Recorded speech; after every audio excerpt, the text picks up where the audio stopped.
Hello viewers, welcome back to DSC corner. This is Bhargavi. ఈరోజు మనం 5th క్లాస్కి సంబంధించిన ఎన్సీఆర్టీ ఈవీఎస్ టెక్స్ట్ బుక్స్ అయితే డిస్కస్ చేస్తున్నాం కదా. సో దానికంటే ముందు మీరు ఎవరైనా ఈ ఛానల్ ఫస్ట్ టైం చూసినట్టయితే సబ్స్క్రైబ్ చేసుకోండి. పక్కన ఒక బెల్ ఐకాన్ ఉంటుంది కదా, దాన్ని క్లిక్ చేయగానే నేను ఏ వీడియో అప్లోడ్ చేసినా అది మీకు వెంటనే నోటిఫికేషన్ కింద రావడం జరుగుతుంది. సో మరి ఏ వీడియో కూడా మిస్ కాకుండా అయితే చూసేయచ్చు. ఇంకా లేట్ చేయకుండా వీడియో స్టార్ట్ చేసేద్దాం. సో ఈవీఎస్ ఎన్సీఆర్టీ 5th క్లాస్కి సంబంధించిన 1 to 6th లెసన్స్ ఆల్రెడీ మనం డిస్కస్ చేసాం. సో ఈరోజు 7 నుంచి రిమైనింగ్ లెసన్స్ అని కూడా డిస్కస్ చేద్దాం. సో చూస్తున్నట్టయితే వీటి యొక్క పీడిఎఫ్స్ అనేవి నేను మన డిఎస్సి కార్నర్ అనే టెలిగ్రామ్ గ్రూప్లో అయితే పోస్ట్ చేస్తూ ఉంటాను. సో మీరు అందులో కనుక జాయిన్ అయినట్టయితే మీరు ఈ పీడిఎఫ్స్ అన్నీ కూడా మీరు పొందవచ్చు. సో చూస్తే ఎక్స్పెరిమెంట్స్ విత్ వాటర్. సో వాటర్తో కొన్ని ఎక్స్పెరిమెంట్స్ అనేవన్నీ కూడా ఈ లెసన్లో మనకి ఇవ్వడం జరిగింది. The above chapter is based on different experiment on water. We have observed that certain things float on water while other things. మనం కనుక చూసినట్టయితే కొన్ని వస్తువులు అనేవి నీటిలో మునుగుతాయి, కొన్ని వస్తువులు అనేవి నీటిలో తేలుతూ ఉంటాయి. This is because due to the principle of buoyancy given by the Archimedes. So Archimedes ఇచ్చిన ఒక బియాన్సీ అనే ఒక ప్రిన్సిపల్ ద్వారా ఈ విధంగా జరుగుతూ ఉంటుంది. In other words, everything displaces water equal to its volume. If the displaced water is more than the weight of a thing, the things float, otherwise it sinks in water. So ఏదైనా ఒక వస్తువు అనేది నీటిలో మనం ఉంచినప్పుడు దాని యొక్క పరిమాణం అనేది ఆ వాటర్ని స్థానభ్రంశం కనుక చెందించినట్టయితే, సో ఆ వాటర్ యొక్క బరువు అనేది వస్తువు బరువు కంటే ఎక్కువగా ఉంటే అప్పుడు ఆ వస్తువు అనేది నీటిలో మునుగుతూ ఉంటుంది, లేదంటే తేలుతూ ఉంటుందన్నమాట. ఐరన్ నెయిల్ అంటే ఒక మేక్ అనుకోండి. Filled bottle, folded aluminum foil sink in water as they displace less amount of water. So ఇక్కడ మేకు కానీ లేకపోతే ఫుల్గా బాటిల్ వాటర్తో నింపిన ఒక వాటర్ బాటిల్ కానీ అల్యూమినియం ఫాయిల్ కానీ ఇవన్నీ కూడా నీటిలో మునుగుతాయి అన్నమాట. On adding salt in water it becomes thicker or denser than fresh water, so the things started floating. So మనం ఎప్పుడైతే వాటర్కి సాల్ట్ వాటర్ అనేది యాడ్ చేసామో ఆ యొక్క వాటర్ అనేది ఏంటంటే థిక్గా అవ్వడం స్టార్ట్ అవుతుంది. సో ఎప్పుడైతే థిక్గా అవుతుందో థింగ్స్ మనం వేసినవన్నీ కూడా నీటిపైన తేలడం అనేది స్టార్ట్ అవుతుంది. About dead Sea. సో ఇలాంటి ఒక ఎగ్జాంపుల్ మనం చెప్పుకోవాలనుకుంటే మృత సముద్రం లేదా అంటూ ఉంటారు. సో మృత సీ అని సముద్రం అని. All oceans and seas have salty water. So మనం చుట్టూ చూస్తున్న సముద్రాలన్నీ కూడా ఉప్పు నీటినే కలిగి ఉంటాయి.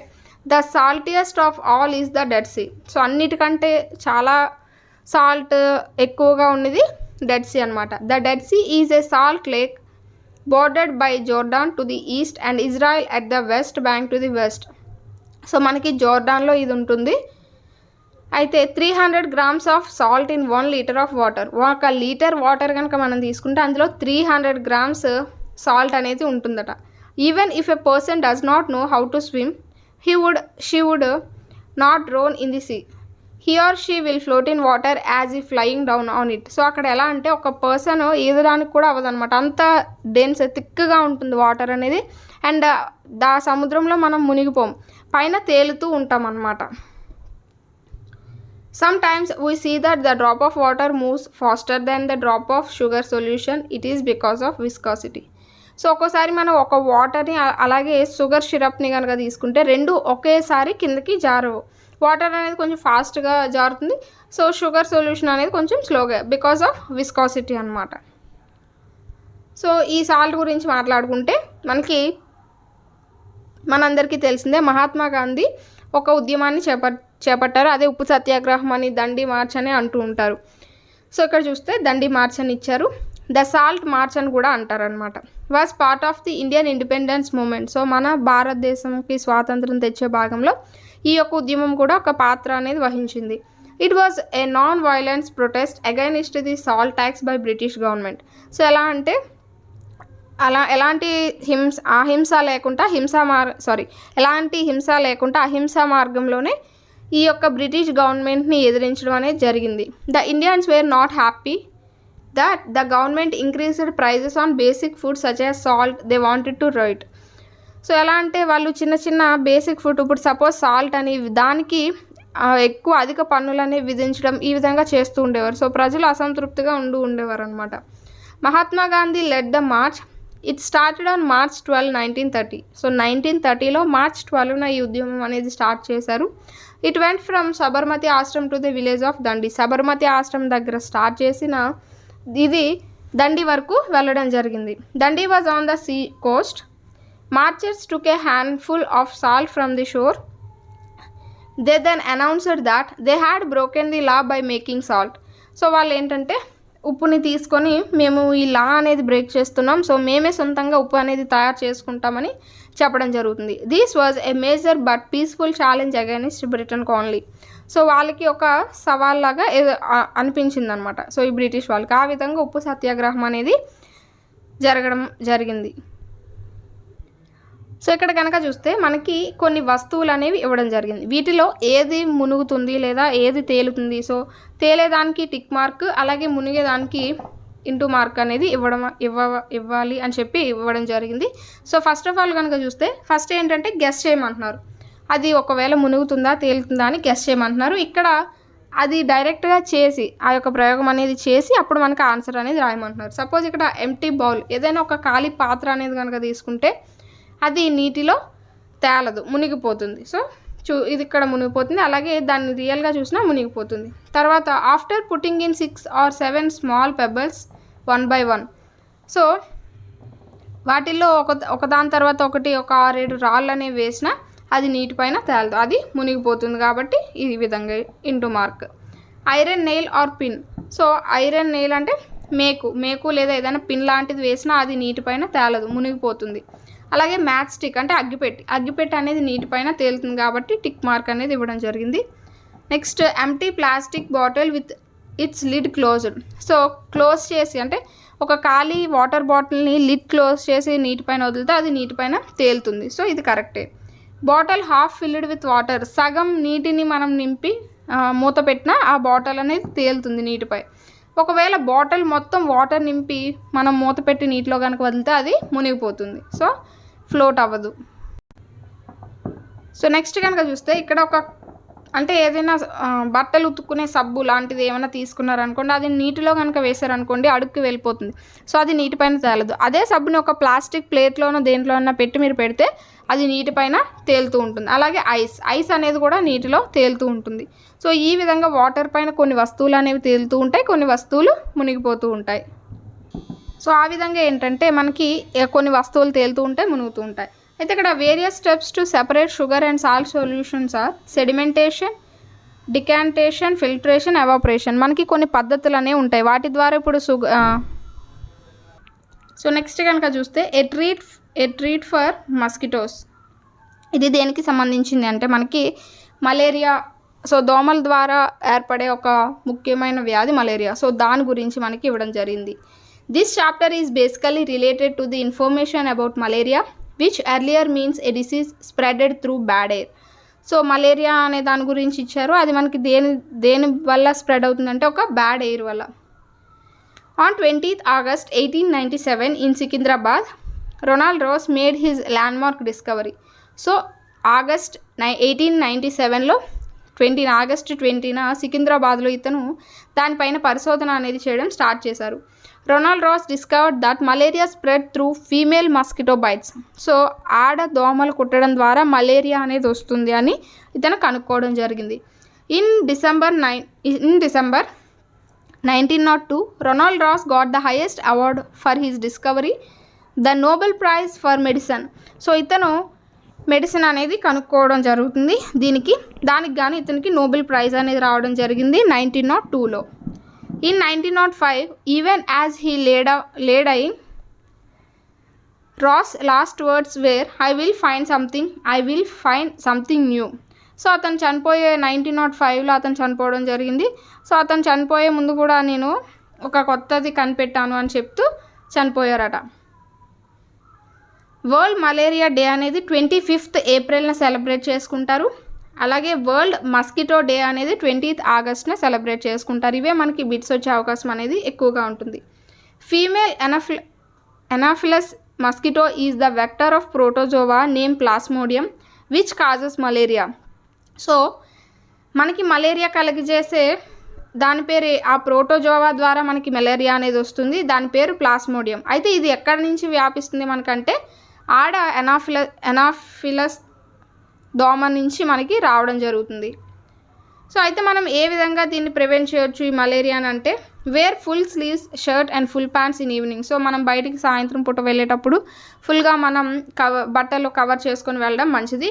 Don't aggregate the stagnant water close cover all water bodies. మనం ఎందులో పడితే అందులో వాటర్ అనేది వదిలేకుండా నిల్వ ఉంచకూడదు. Use sleeping net during night. So దోమలు రాకుండా దోమ తెర అనేది వాడాలి. Don't let rain water to store in open anywhere. So rain వాటర్ని మనం ఏదైనా మన మేడ పైన కానీ ఏదైనా కుండీల్లో గట్టా నిల్వ ఉంచకూడదు అనమాట. సో అక్కడ దోమలు అనేవి పెరిగి మనకి మలేరియా అనేది సంభవించడానికి అవకాశాలు ఎక్కువ ఉంటాయి. నెక్స్ట్ చూస్తే ఇది మనకి లాస్ట్ టైం ఇచ్చిన బిట్ అనమాట. ఏంటి అంటే quinine a drug obtained from the bark of cinchona tree are use to cure malaria. So malaria cure చేయడానికి ఈ చించోనా అనే ట్రీ యొక్క బెరడుని వాడతారు. దాని నుంచి క్వినైన్ అనే డ్రగ్ని తీసి అది మనకి మలేరియా తగ్గడానికి ఉపయోగపడుతుంది అనమాట. Gambusia and catfish eats the larva and egg of female mosquito, hence these fishes are reared. So ఈ గాంబూసియా అలాగే క్యాట్ ఫిష్ అనేవి ఈ యొక్క దోమల యొక్క లార్వాస్ అనేవి తింటూ ఉంటాయి అన్నమాట. Sign and symptoms of malaria includes shivering, headache, fever. So fever, shivering, headache ఇవన్నీ కూడా మలేరియా వచ్చిన వారి యొక్క సిమ్టమ్స్ అన్నమాట. Rapid diagnostic test and cell blood count are the test for malaria. So ఈ ర్యాపిడ్ డయాగ్నోస్టిక్ టెస్ట్ అనేది అలాగే cell blood count అనేది మనకి మలేరియాకి సంబంధించి టెస్ట్లు అనమాట. In adult female mosquito lays 50 to 200 eggs in one time. So ఒక ఆడదోమ ఒకేసారి 50 నుంచి 120 వరకు దోమలకి గుడ్లు అనేవి పెట్టగలుగుతుందట. Larva needs oxygen for survival. So by adding kerosene oil over water, it prevent they wear brown. So it prevent అంటే ఏంటంటే మనం ఆ యొక్క ఎగ్స్ని అంటే లార్వాస్గా ఉన్నప్పుడే చంపాలనుకుంటే వాటికి ఏంటంటే మనం కిరోసిన్ ఆయిల్ అనేది జల్లామనుకోండి, సో అవి ఆక్సిజన్ అందక చనిపోతూ ఉంటాయి. సో ఎందుకంటే లార్వాకి ఆక్సిజన్ ఉన్నప్పుడు అవి పెద్దవి దోమల కింద మారుతూ ఉంటాయి. సో అలా పెద్ద అవ్వకుండా మనం కిరోసిన్ ఆయిల్ అవన్నీ కూడా జల్లితే సో అవి చనిపోతూ ఉంటాయి అన్నమాట. అలాగే ఇవి ఏ కలర్లో ఉంటాయంటే they were brownish with spotted wings. So brown కలర్లో మచ్చలుగా ఉన్న రెక్కలు కలిగి ఉంటూ ఉంటాయి. The mosquitoes were brownish with spotted wings. Favourable condition for female mosquito to lay eggs are. So ఆడదోమలు అనేవి ఎప్పుడు గుడ్లు పెడుతూ ఉంటాయి, వాటికి ఎలాంటి సందర్భాలు ఉండాలి, సిచ్యువేషన్స్ ఉండాలి అంటే జూలై టు సెప్టెంబర్ అనేవి ఎక్కువగా అవి గుడ్లు పెట్టడానికి అనువుగా ఉంటాయి. ఈ నెలలు అనేవి జూలై టు సెప్టెంబర్. టెంపరేచర్ అనేది 35 to 40 degrees Celsius అనేది ఉండాలి. హ్యూమిడిటీ అనేది 80% ఉండాలి. సో అప్పుడు గుడ్లు పెట్టడానికి ఎక్కువ అవకాశం అనేది ఉంటుంది. నెక్స్ట్ చూస్తే some other diseases spread by mosquito are dengue, chikungunya, kala azar. So dengue అనే, చికెన్ గునియా అని, కలాజర్ అనే ఇవన్నీ కూడా మనకి దోమల ద్వారానే రావడం జరుగుతుంది. ఎనీమియా అంటే ఏంటంటే anaemia is a disease in which a person shows low amount of red blood cell and haemoglobin in blood. So anaemia అనేది ఒక వ్యాధి లాంటిదే. అయితే దీని ద్వారా ఏంటంటే మన బాడీలో రెడ్ బ్లడ్ సెల్స్ అలాగే హెమోగ్లోబిన్ అనేది తగ్గిపోతూ ఉంటుంది. It occurs due to the deficiency of iron or due to deficiency of vitamins like B6, B9, B12 or due to some parasite like hookworm which feeds on RBC. So మనకి ఏంటంటే B6, B9, B12 వల్ల iron deficiency వల్ల ఈ వ్యాధి అనేది రావడం జరుగుతుంది. Next doctors suggest patient to eat jaggery, amla and more green leafy vegetables because these have iron. So ఈ అనీమియా వచ్చిన వాళ్ళకి ఏంటంటే ఎక్కువగా ఆకుపచ్చని కూరలు అంటే ఆకుకూరలు ఏవైతే ఉంటాయో వాటిని ఎక్కువగా తినమంటూ ఉంటారు, ఎందుకంటే వాటిలో ఎక్కువగా ఐరన్ అనేది ఉంటుంది కాబట్టి. సో ఇది మనకి 8th లెసన్కి సంబంధించి. సో నెక్స్ట్ కనుక చూస్తే అప్యూగో అనేది దేనికి సంబంధించింది అంటే the story is about the Nehru institute of mountaineering Uttarkashi and the camp mountaineering camp of few teachers from Kendriya Vidyalaya. So ఇది ఏంటి అంటే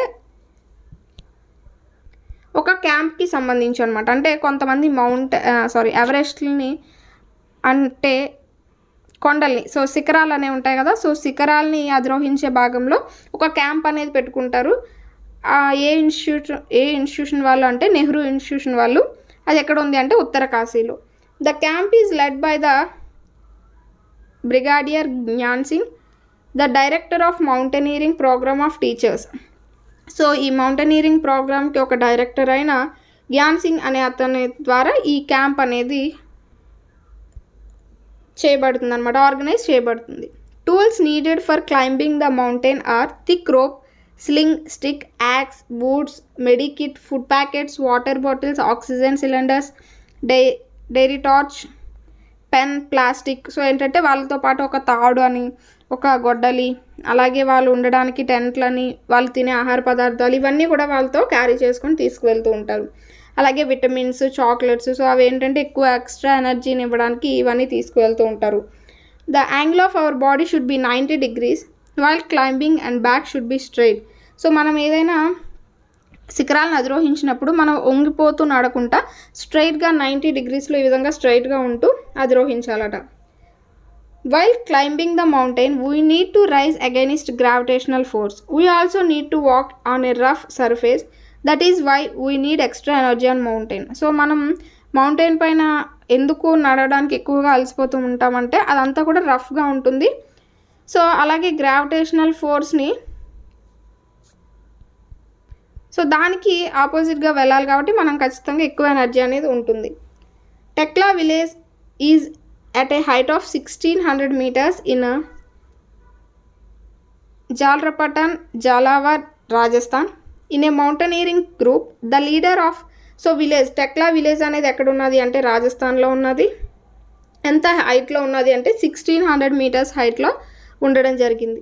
in a mountaineering group, the leader of the group have following responsibilities. So ఒక గ్రూప్ని lead చేస్తున్నారు అంటే ఆ లీడర్కి ఎలాంటి బాధ్యతలు అనేవి ఉంటాయంటే help others in carrying there bags. So వాళ్ళ బ్యాగ్స్ క్యారీ చేయడంలో హెల్ప్ చేయడం కానీ, let the group go head and keep to the last. So వాళ్ళ ముందు గ్రూప్ అంతటిని కూడా ముందు నడిపి వీళ్ళు వెనకాతల వెళ్ళడం. Help those who cannot climb properly. So వాళ్ళు ఎక్కలేకపోతే వాళ్ళని గైడ్ చేయడం. Find a good place to stop and rest. So వాళ్ళు రెస్ట్ తీసుకోవడానికి, ఆగడానికి, టెంట్స్ వేసుకోవడానికి మంచి ప్లేస్ని వెతుక్కోవడం. Look after those who are not well. So ఎవరైతే బాగాలేదో, ఒంట్లో బాగోపోవడం ఇలాంటివి ఏమైనా ఉంటే వాళ్ళని చూసుకోవడం దగ్గరుండి. Arrange for food for the group. So గ్రూప్కి కావాల్సినంత ఫుడ్ని అరేంజ్ చేయడం. ఇవన్నీ కూడా ఆ యొక్క గ్రూప్ యొక్క లీడర్ చేసే పనులు. నెక్స్ట్ బచేంద్రి పాల్ అంటే మనకి ఎవరెస్ట్ని అధిరోహించిన ఒక మహిళ అనమాట. సో ఆవిడ గురించి చూద్దాం. Bachendri grew up in Nakuri village in the Garhwal area of Uttarakhand. So ఉత్తరాఖండ్లో నకురి విలేజ్లో ఈమె పెరగడం అనేది జరిగింది. When she grew older she join Nehru institute of mountaineering Uttarkashi. Her guide was Gyan Singh. Bachendri did very well in her training. So ఈమె కొంచెం పెద్ద అయిన తర్వాత ఈ నెహ్రూ ఇన్స్టిట్యూషన్లో జాయిన్ అవ్వడం అయితే జరిగింది. ఈమెకి గైడ్ ఎవరు అంటే జ్ఞాన్ సింగ్ అనమాట. In 1984, Bachendri was selected as a team member to climb the Mount Everest. So 1984లో మౌంట్ ఎవరెస్ట్ ఎక్కడానికి ఈమె ఒక టీంలో సెలెక్ట్ అయింది. It was 7 minutes past 1 o'clock in the afternoon of 23rd May when Bachendri Pal stepped onto the peak of 8,900 meter high Mount Everest, also called Sagarmatha in Nepal. So 8,900 height ఉన్న ఈ సాగర్మాత లేదా Everest అని అంటూ ఉంటాం. So నేపాల్లో అయితే సాగర్మాత అంటూ ఉంటారు. దాన్ని ఈజీగా ఎక్కేసిందనమాట. She spend 43 minutes on the highest peak in the world. So 43 నిమిషాలు అక్కడ ఉండడం కూడా జరిగింది. Bachendri Pal became the first Indian women and the 5th women in the world to reach the peak of Mount Everest. So Mount Everest పైకి ఎక్కిన మొట్టమొదటి భారతీయ మహిళ, ప్రపంచవ్యాప్తంగా చూసుకుంటే 5వ మహిళ అనమాట. Next, first man who climbed the mount Everest. So ఇది వాళ్ళ మన వీడియో. ఈ వీడియో కనుక మీకు నచ్చినట్టయితే లైక్ చేయండి, షేర్ చేయండి, సబ్స్క్రైబ్ చేయండి. అండ్ మీకు తెలిసిన వాళ్ళందరికీ షేర్ చేసి వాళ్ళని కూడా సబ్స్క్రైబ్ చేసుకోమని చెప్పండి. Thanks for watching. నెక్స్ట్ వీడియోతో అయితే మళ్ళీ కలుద్దాం.